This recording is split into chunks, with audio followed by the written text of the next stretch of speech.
सोचिए, एक ऐसी इमारत जिसकी दीवारों के भीतर मानवता का लगभग हर बड़ा सवाल किसी न किसी पन्ने पर दर्ज था। और फिर एक दिन वो पन्ने जलने लगे। लेकिन असली सवाल ये नहीं है कि वो आग कैसे लगी। असली सवाल ये है, अगर वो आग कभी लगती ही नहीं तो आज हम किस दुनिया में जी रहे होते। अलेक्जेंड्रिया, 3 आरडी सदी ईसा पूर्व। टोलमी राजवंश का दौर। भूमध्य सागर के किनारे बसा एक शहर जो उस वक्त दुनिया की बौद्धिक राजधानी था। यहाँ एक पुस्तकालय था, बिब्लियोथीका अलेक्जेंड्रिना, जिसके बारे में कहा जाता है कि उसमें 5 लाख से भी ज्यादा पपायरस स्क्रॉल्स थे। यूक्लिड की ज्योमेट्री, आर्किमेड्स की मैकेनिक्स, इराटोस्थीन्स की वो गणना जिसमें उसने पृथ्वी की परिधि लगभग सही सी नाप ली थी, सब कुछ यहाँ था। यह कोई किताबों का गोदाम नहीं था। यह एक जीवित संस्था थी। एक माउजन यानी एक ऐसा स्थान जहाँ विद्वान रहते थे, सोचते थे, बहस करते थे। दुनिया के कोने कोने से लोग यहाँ आते थे, ग्रीस से, पर्शिया से, इंडिया से, इजिप्ट से। और वो सिर्फ पढ़ने नहीं आते थे, वो नया लिखने आते थे। तो फिर हुआ क्या? इतिहास यहाँ एक अजीब खामोशी ओढ़ लेता है। 48 ईसा पूर्व में जूलियस सीजर अलेक्जेंड्रिया में था। एक नौसैनिक संघर्ष के दौरान बंदरगाह में आग लगी और उस आग ने कुछ प्राचीन स्रोतों के अनुसार पुस्तकालय के एक हिस्से को नष्ट कर दिया। लेकिन यह पुस्तकालय का अंत नहीं था। यह एक धीमी मौत की शुरुआत थी। सदियां बीतती गईं। राजनीतिक उथल-पुथल आई। बजट कटे, संरक्षण घटा और लेट एंटिक्विटी तक 4th और 5th सदी ईस्वी में जो कभी ज्ञान का सबसे बड़ा केंद्र था, वो बिखर चुका था। 391 ईस्वी में थियोफिलस के नेतृत्व में एक ईसाई भीड़ ने सेरेपियम, जो पुस्तकालय का एक शाखा स्थल था, को तोड़ा। और 415 ईस्वी में दार्शनिक हाइपेशिया, जो उस परंपरा की शायद आखिरी बड़ी आवाज थी, को अलेक्जेंड्रिया की सड़कों पर मार डाला गया। यहाँ एक जरूरी बात, जो ज्ञान उस पुस्तकालय में था वो पूरी तरह खोया नहीं। बाइजेंटाइन स्कॉलर्स ने बहुत कुछ बचाया। इस्लामिक ट्रांसलेशन मूवमेंट ने 8th और 9th सदी में बगदाद के बेट अल हिकमा में ग्रीक और अलेक्जेंड्रियन टेक्स्ट्स को अराबिक में उतारा, उन्हें जीवित रखा, उन पर काम किया। रिनेसांस तक पहुँचते पहुँचते बहुत कुछ यूरोप वापस आया। लेकिन और यहीं से हमारा काल्पनिक सफर शुरू होता है। बहुत कुछ और सब कुछ में जो फर्क है, वो फर्क कितनी सदियों का था, कितनी खोजों का, कितनी जिंदगियों का। अब हम इतिहास की पटरी से उतरते हैं।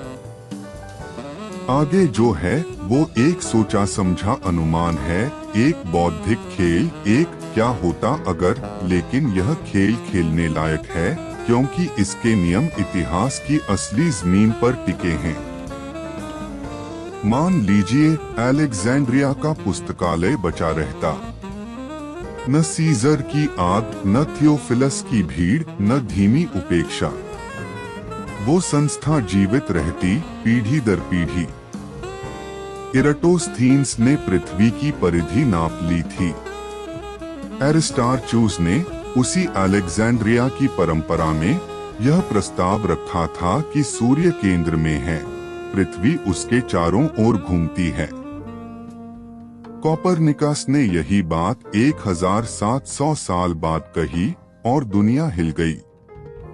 लेकिन अगर एरिस्टार्चूस का विचार कभी दबा नहीं होता, अगर उस पर काम जारी रहता, न सिर्फ एक पीढ़ी में बल्कि लगातार सदी दर सदी। यहाँ एक पैटर्न दिखता है जो इतिहासकार क्यूमुलेटिव नॉलेज कहते हैं। ज्ञान रुक जाए तो हर नई पीढ़ी को पहिया फिर से ईजाद करना पड़ता है। लेकिन अगर वो न रुके, अगर एरिस्टार्चूस के काम पर अगली पीढ़ी आगे बढ़े और उस पर अगली, तो टेलीस्कोप के आने से सदियों पहले गणित अकेले ही ग्रहों की कक्षाएं समझा सकता था। और यहीं से एक चेन शुरू होती है जो रोंगटे खड़े कर देती है। आर्किमेड्स, साइरक्यूस का वो आदमी जिसने अलेक्जेंड्रिया की परंपरा में पला बढ़ा था। उसने लेवर्स, पुलीज और फ्लूइड मैकेनिक्स पर ऐसा काम किया जो आज भी चकित करता है। उसके कुछ टेक्स्ट्स, विशेषकर वो जो आर्किमेड्स पैलिम्पसेस्ट में मिले, यह संकेत देते हैं कि वो कैलकुलस के बेहद करीब पहुंच चुका था। न्यूटन और लेबनिज ने कैलकुलस 17वीं सदी में दिया। अगर आर्किमेड्स की वो परंपरा टूटती नहीं, अगर अलेक्जेंड्रिया के विद्वान उस काम को आगे ले जाते, तो क्या कैलकुलस 1000 साल पहले आ सकता था? यह सिर्फ एक गणितीय सवाल नहीं है। कैलकुलस के बिना कोई क्लासिकल मैकेनिक्स नहीं। मैकेनिक्स के बिना कोई स्टीम इंजन नहीं। स्टीम इंजन के बिना इंडस्ट्रियल रेवोल्यूशन नहीं। और इंडस्ट्रियल रेवोल्यूशन के बिना वो पूरी दुनिया जो आज हमारे चारों तरफ है, वो नहीं। तो अगर कैलकुलस 1000 साल पहले आता, तो इंडस्ट्रियल रेवोल्यूशन किसी रूप में शायद 16वीं सदी में नहीं, शायद 9वीं या 10वीं सदी में दस्तक देता। और उस वक्त दुनिया किस रंग की थी? यूरोप अभी डार्क एजेस में था, या जिसे अब हिस्टोरियंस अर्ली मेडिवल पीरियड कहना पसंद करते हैं। लेकिन अलेक्जेंड्रिया, वो तब भी एक कॉस्मोपॉलिटन शहर था। वहाँ अरब, ग्रीक, इजिप्शियन, यहूदी सब एक साथ थे। अगर ज्ञान की वो धारा वहीं से औद्योगिक शक्ति में बदलती, तो इतिहास की धुरी कहाँ होती? यह सवाल अभी हवा में है। इसे थोड़ा और पकने दीजिए। मेडिसिन की बात करते हैं। गेलन, जो 2वीं सदी ईस्वी का फिजिशियन था, उसके आइडियाज ने यूरोप में 1400 साल तक मेडिसिन पर राज किया। उनमें से कई आइडियाज गलत थीं, लेकिन उन्हें चैलेंज नहीं किया गया, क्योंकि जो संस्था उन्हें चैलेंज कर सकती थी, वो संस्था थी ही नहीं। अलेक्जेंड्रिया में डिसेक्शन होती थी, ह्यूमन डिसेक्शन। हेरोफाइलस और इरसिस्ट्राटस ने नर्वस सिस्टम और ब्रेन पर काम किया था। यह परंपरा सिस्टमैटिक, एम्पिरिकल, जिज्ञासु अगर जीवित रहती, तो गेलन की गलतियां शायद उसी सदी में पकड़ी जाती, न कि 14 सदी बाद, जब वेसेलियस ने एनाटॉमी को फिर से खोला। प्लेग, स्मॉल पॉक्स, कॉलरा, वो महामारियां जिन्होंने करोड़ों इंसान ले लिए। अगर जर्म थ्योरी, जो पास्चर और कोच ने 19वीं सदी में दी, कहीं 5वीं या 6वीं सदी में आती, तो यह संख्या नहीं है, यह इंसानी जिंदगियां हैं। ब्लैक डेथ ने 14वीं सदी में यूरोप की 1/3 आबादी खत्म कर दी। अगर मेडिसिन वहां नहीं थी जहां वो थी, अगर वो सदियों पहले वहां पहुंच चुकी होती जहां उसे होना चाहिए था, तो शायद वो तबाही नहीं होती। और यहाँ एक और धागा खींचता है। हाइपेशिया, वो दार्शनिक जिसे 415 ईस्वी में मारा गया, वो नियोप्लेटनिज्म, एस्ट्रोनॉमी और मैथमेटिक्स पढ़ाती थी। उसकी मृत्यु अक्सर अलेक्जेंड्रिया के पतन का एक सिंबॉलिक मोमेंट मानी जाती है। लेकिन सोचिए, अगर वो जीती, अगर उसके शिष्य जीते, अगर उस परंपरा को कोई राजनीतिक या धार्मिक ताकत नहीं तोड़ती, तो क्या ज्ञान का वो प्रवाह, वो निरंतरता किसी और हाइपेशिया को जन्म देता? किसी ऐसी स्त्री को जिसे इतिहास ने याद रखने की भी जरूरत न होती, क्योंकि वो असाधारण नहीं, सामान्य होती, बाकी सब की तरह। लेकिन यहाँ एक काउंटर आर्गुमेंट भी है जिसे नजरअंदाज करना ईमानदारी नहीं होगी। ज्ञान अकेले नहीं बदलता, उसे समाज चाहिए, उसे इंस्टीट्यूशन चाहिए, उसे वो पॉलिटिकल विल चाहिए जो उसे फंड करे, प्रोटेक्ट करे, अप्लाई करे। अलेक्जेंड्रिया का पुस्तकालय एक शाही प्रोजेक्ट था, टोलेमी राजवंश का। जब वो राजवंश कमजोर हुआ, पुस्तकालय भी कमजोर हुआ। अगर वो बचता भी तो क्या हर राजा, हर सम्राट उसे उसी भावना से संरक्षण देता? रोमन एम्पायर के भीतर नॉलेज का डेमोक्रेटाइजेशन नहीं था। स्लेवरी की अर्थव्यवस्था थी जिसमें टेक्नोलॉजिकल इनोवेशन की जरूरत ही कम थी, क्योंकि ह्यूमन लेबर सस्ता था। तो शायद, सिर्फ शायद, पुस्तकालय बचता, लेकिन उसका असर उतना ड्रामेटिक नहीं होता जितना हम सोच रहे हैं।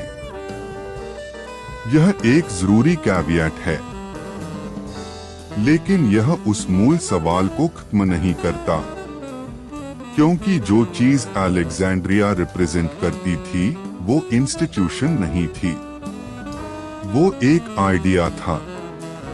यह आइडिया की ज्ञान सार्वजनिक है। यह आइडिया की सवाल पूछना न सिर्फ जायज है बल्कि जरूरी है। यह आइडिया की दुनिया को समझा जा सकता है मिथोलॉजी से नहीं, ऑब्जर्वेशन से।